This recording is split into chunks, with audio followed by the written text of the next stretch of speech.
hukmu alqiyami fi salati fi safinati. Kwanza tunamwangalia yule ambaye mwenye kuswali kwa kusimama katika upande wa jahazi. Sijui ninapozungumza jahazi watu wananielewa. Bila shaka meli watu wanaifahamu, lakini kuna jahazi. Ile meli unavyoiona, kuna kitu ambacho ni kidogo zaidi ya ile meli, huwa kinaitwa jahazi. Pia kinatumia mashine. Pia kuna dau. Tuelewana vizuri ya? Madau ni yale yanapatikana kwenye mito sehemu za vijijini. Magogo yale yanachongwa vizuri, watu huwa wanavuka kupitia hayo madau katika mito kama hiyo. Sasa tunazungumzia jahazi lile ambalo ni maalum, watu huwa wanasafiria kutoka sehemu moja kwenda sehemu nyingine au meli. Tajibu as-salatu fi safinati qa'iman inda al-istita'ati. Inalazimika swala katika upande wa meli au jahazi kwa kusimama, ikiwa kuna uwezekano wa kusimama. Wa huwa madhhabu al-jumhur, na hayo ndio madhehebu ya maulama al-malikiyati wa shafi'iyati wal hanabila. Nenda kwenye kitabu Al-Bayan wa Tahsili Ibn Rushdi, kitabu nambari 1, ukurasa ni wa 242. Nenda kwenye kitabu Al-Majmu' lin-Nawawi, kitabu nambari 3, ukurasa ni wa 242. Nenda kwenye kitabu Ash-Sharh al-Mumti' Ibn Uthaymeen, kitabu nambari 4, ukurasa 343. Al-adilla, tuangalie dalili.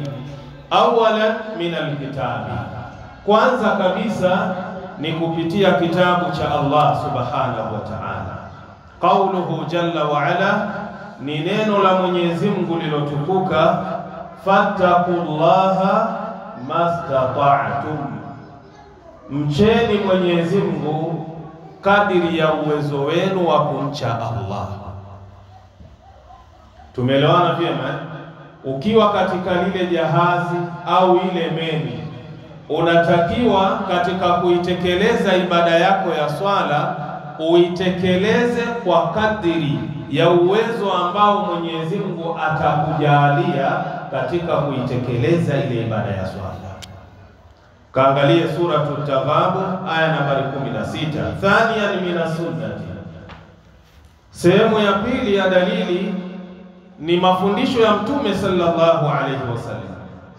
Qala sallallahu alayhi wasallam, amesema Mtume, rehma na amani zimshukie yeye, idha amartukum bi amri, pindi ninapowaamrisheni jambo umma wangu, fa'atu minhu mastata'tum, lifanyeni lile jambo kadiri ya uwezo wenu mtakavyoweza kulifanya. Kwa hiyo pale katika ibada ya sala inapokwenda kutekelezwa kwenye hicho chombo, meli au jahazi, utaangalia kadiri ya uwezo wako katika kuitekeleza ile ibada ya nini, ya swala, ili mradi kwamba uitekeleze ibada ya swala. Hadithi hii imepokewa na Imamu al-Bukhari kwa nambari 7288, Muslim kaipokea kwa nambari 1337.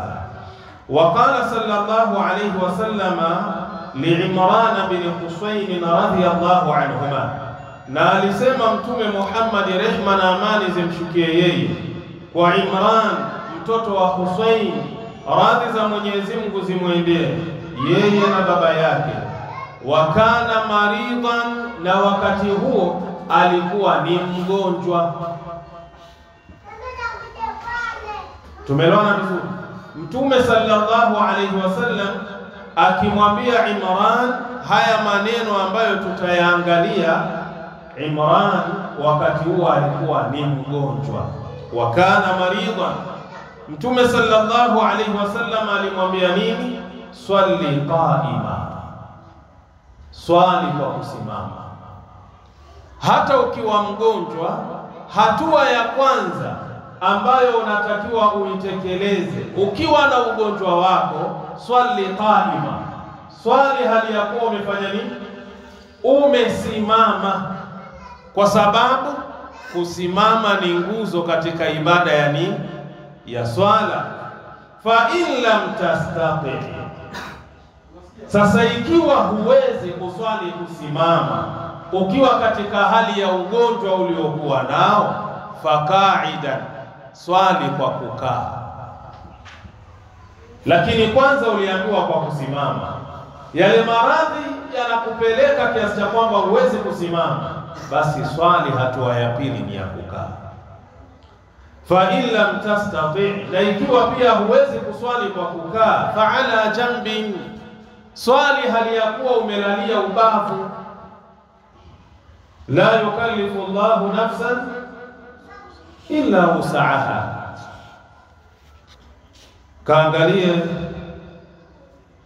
kwa upande wa Imamu al-Bukhari hadithi hii kwa nambari 1117. Tuangalie wajhu dalala, muongozo wa dalili katika upande wa aya na hizi hadithi mbili ambazo tumezisoma. Anna al-amra ulika ala al-istita'ati, hakika ya hili jambo limeambatanishwa na kufungamanishwa na kuweza. Fa idha istata'a salata fi safinati qa'ima, ikiwa mtu ataweza kuswali katika meli au jahazi hali ya kuwa amesimama, wajaba alayhi dhalika, itamlazimu huyo mtu aswali kwa kusimama.